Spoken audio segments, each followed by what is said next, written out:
உலகத்தில் இருக்கின்றவனிலும் உங்களில் இருக்கின்றவர் பெரியவர். 1 யோவான் 4ஆம் அதிகாரம் 4 சொல்லக்கூடிய அழகான வார்த்தைங்க. என் அன்பு சகோதர சகோதரிகளே, ஆண்டவர் நாமத்திற்கு ஸ்தோத்திரம். தினம் ஒரு ஜப வழியாக பேசிக்கொண்டிருப்பது உங்கள் அன்பு சகோதரன் பிரபு. எப்படிங்க இருக்கீங்க? இன்றைய நாள் எப்படிங்க போச்சு? உங்களுக்கு மகிழ்ச்சியாக இருந்தீங்களா? எப்போவுமே சந்தோஷமாக இருங்க.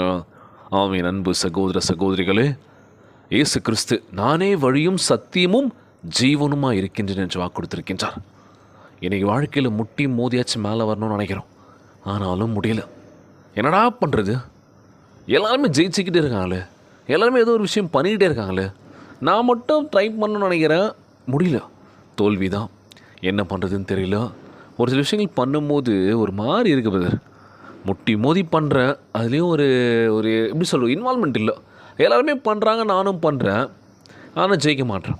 நீங்கள் யார் பண்ணுறதையும் பார்க்காதுங்க. உங்களுக்கான ஒரு விஷயம் இருக்கும்ல, உங்களுக்கு பிடிச்ச விஷயங்கள் இருக்கும். நான் இந்த மாதிரியான விஷயங்கள் பண்ண போகிறேன், நான் வாழ்க்கையில் அடுத்துக்கு போக போகிறேன், இது பண்ணால் கரெக்டாக இருக்கும், எனக்கு இது வரும் அப்படின்னு சொல்லி முயற்சி பண்ணால் கண்டிப்பாக ஜெயிக்கலாம்.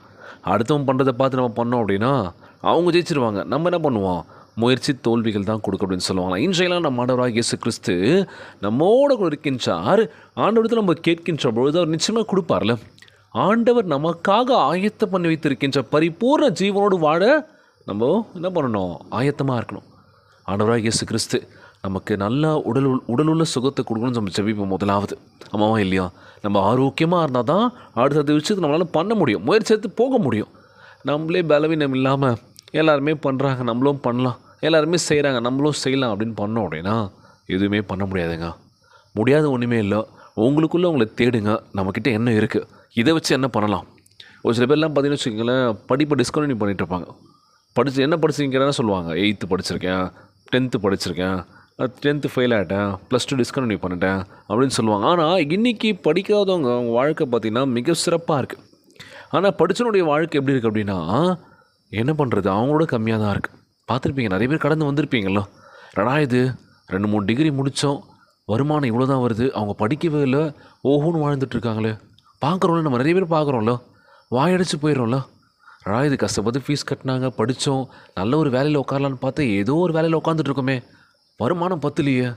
அவங்களாம் பாரு படிக்காதவங்க என்ன எப்படிலாம் பண்ணிட்டுருங்க அப்படின்னு சொல்லி என்ன பண்ணுறோம்? அவங்கள பார்க்குறோம். நம்ம ஆண்டவராக இயேசு கிறிஸ்து நல்ல ஞானத்தை கொடுத்துருக்காரு, அவங்களுக்கும் அதை தான் கொடுத்துருக்காரு, நம்ம நல்ல உடல் சுகத்தை கொடுத்துருக்காரு, எல்லாமே கொடுத்துருக்காருல. ஆனால் நம்ம வாழ்க்கை மட்டும் எப்படி இருக்குது, அவங்க வாழ்க்கை எப்படி இருக்குது, இவங்க வாழ்க்கை எப்படின்னு சொல்லி சுற்றி சுற்றி பார்த்துருக்கோம், வேடிக்கை பார்த்துருக்கோமே தவிர நம்ம என்ன பண்ணுறது முயற்சி பண்ணவே இல்லைல்ல. முயற்சி பண்ணுங்க. ஆண்டவராக இயேசு கிறிஸ்து நமக்கு வெற்றியை கொடுப்பாருங்க. வெற்றி பெறுவது கடினமாக இருக்கலாம், கடினம் தான், கண்டிப்பாக ஜெயிச்சிட முடியாது ஈஸியாக. ஓட்டப்பந்தயம் ஓட்டுறாங்கன்னு வச்சுக்கோ, ஒரு 5 பேர் ஓட்டுறாங்கன்னா 5 பேருமே ஃபஸ்ட் ப்ரைஸ் வாங்க முடியாதுல்ல. அதில் ஒருத்தன் தான் ஃபஸ்ட் ப்ரைஸ் வாங்க முடியும். அவன் யாராக இருப்பான்னு யோசிங்க. அடுத்தவன் ஓடுறத பார்த்துட்டானா அவன் ஜெயிக்க முடியாது. 2வது ஓடுறவன் அடுத்தவன் பார்த்தானா அவனும் ஜெயிக்க முடியாது. ஸோ ஓடுறனுடைய ஃபோக்கஸ் என்னவாக இருக்கணும்? அவன் இலக்கு தான் இருக்கணுமே தவிர இவன் வந்துடுவானா, அவன் போயிடுவானா, இவன் போய்டு அப்படி நினச்சி ஓடணும் அப்படின்னா ஜெயிக்கிறது ரொம்ப சிரமம். ஸோ வாழ்க்கை இதே மாதிரி தான்.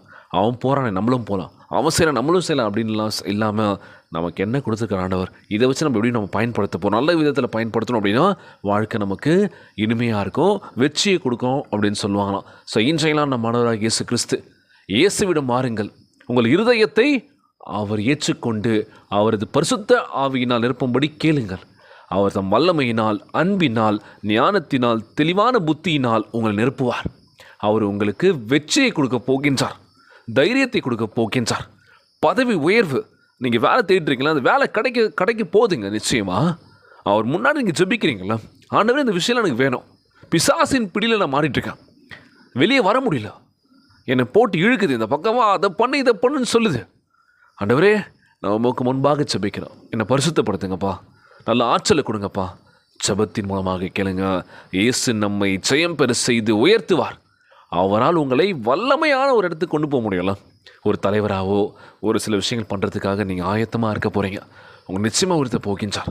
கலங்காதீங்க, சோர்ந்து போகாதீங்க.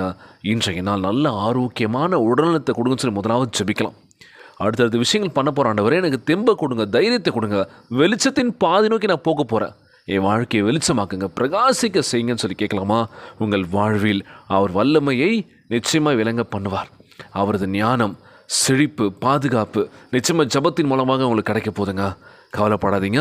இன்றைய நாள் ஜபம் உலகில் வாழ்கின்ற எல்லாருக்கும் நம்ம ஜபிக்க போறோம். ஜபத்திற்குள்ளாக பயணிப்போமா? எங்களை மிகவும் அதிகமாய் நேசிக்கின்ற அன்புள்ள ஆண்டவராகிய இயேசுவே, இன்றைய நாள் வாக்குறுதி வசனத்திற்காக நன்றி ராஜா. அன்புள்ள ஆண்டவரே, இந்த உலகத்தில் உள்ள எந்த அதிகாரத்தை காட்டிலும் நீர் பெரியவர் என்பதை எங்களுக்கு நினைவுபடுத்தியதற்காக உம்மை ஸ்தோத்திரிக்கின்றனப்பா. எங்கள் உள்ளத்தை புனிதமான பரிசுத்தமான புதிதான பரிசுத்த ஆவியினால் எங்கள் நிறுத்திட வேண்டும் என்று ஜெபிக்கிறோம்ப்பா. ஞானம், அன்பு, வல்லமை, தெளிவான சிந்தனை எங்களில் நிரம்பி வழிவதாக ராஜா. எல்லா பயத்தையும் மனசோர்வையும் சத்ருவின் வஞ்சகத்தையும் அகற்றுவீராக. எல்லா தோல்விகளையும் மேற்கொள்ள எங்களுக்கு உதவி செய்யுங்க ராஜா. பலனால் கிறிஸ்துவுக்குள் நாங்கள் முற்றிலும் ஜெயம் கொள்ளும்படி செய்வீராகப்பா. எங்கள் வாழ்வில் இடிந்த பகுதிகள் எல்லாவற்றையும் உயிர்த்தெழுதலில் வல்லமை சீர்படுத்துவதாகப்பா. எல்லா ஒடுக்குதல் மேலும் வெற்றியை தந்து மகிமைக்கென்று உண்மையான சாட்சியாக எங்கள் நிலைநிறுத்துவீராகப்பா. பிற நம்பிக்கையும் அற்புதங்களையும் பெற்றுக்கொள்ளும்படி எங்களை வல்லமையான ஆசீர்வாதத்தினால் நிரப்ப வேண்டும் என்று ஜெபிக்கிறோம்ப்பா. வெளிச்சம் அனுதினமும் எங்களில் பிரகாசிப்பதாக. நீர் எங்களுக்கு தந்த அதிகாரத்துடன் நடக்க வேண்டும் என்று ஜெபிக்கிறோம்ப்பா. உம்முடைய ஆசீர்வாதம் எப்போதும் எங்களோடு கூட இருக்க வேண்டும் என்று ஜெபிக்கிறோம்ப்பா. இந்த ஜெபத்தை கேட்டுக்கொண்டிருக்கின்ற என் அன்பு சகோதர சகோதரிகள், என் அன்பான உறவுகள் எல்லோரையும் பத்திரமா பார்த்துக்கோங்கப்பா. யாருக்கும் இந்த கஷ்டங்கள் துன்பங்களை கொடுத்துறாதீங்க ராஜா. நோய் நொடியினால் அவதிப்பட்டு கொண்டிருக்கின்ற ஒவ்வொரு சகோதர சகோதரிகளை உமது கரங்களால் தொட்டு நோயில் அகற்றி போடுவீராக.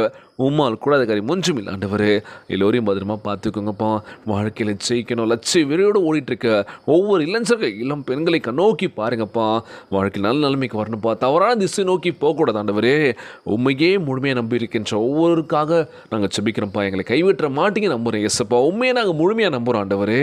நாங்கள் யாரையும் நம்பி இல்லை, உங்களை மட்டுமே நம்பியிருக்கோம் ஏசப்பா. ஒவ்வொரு நாள் ஜெபத்தில் கேட்குற விஷயத்தை நிச்சயமாக கொடுக்க போவதற்காக நன்றி ஆண்டவரே.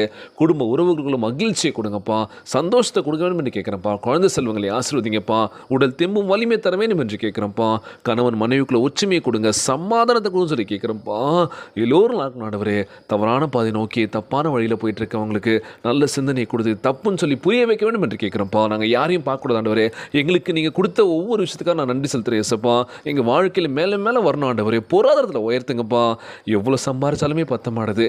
எங்கள் வாழ்வாதாரத்தில் அடுத்தடுத்து கொண்டு போனோம் அப்படின்னா பொருளாதாரம் ரொம்ப முக்கியம் ஆண்டவரே. நல்ல வேலையும் நல்ல ஒரு வாழ்க்கையும் நாங்கள் தர வேண்டும் என்று ஜெபிக்கிறோம்ப்பா.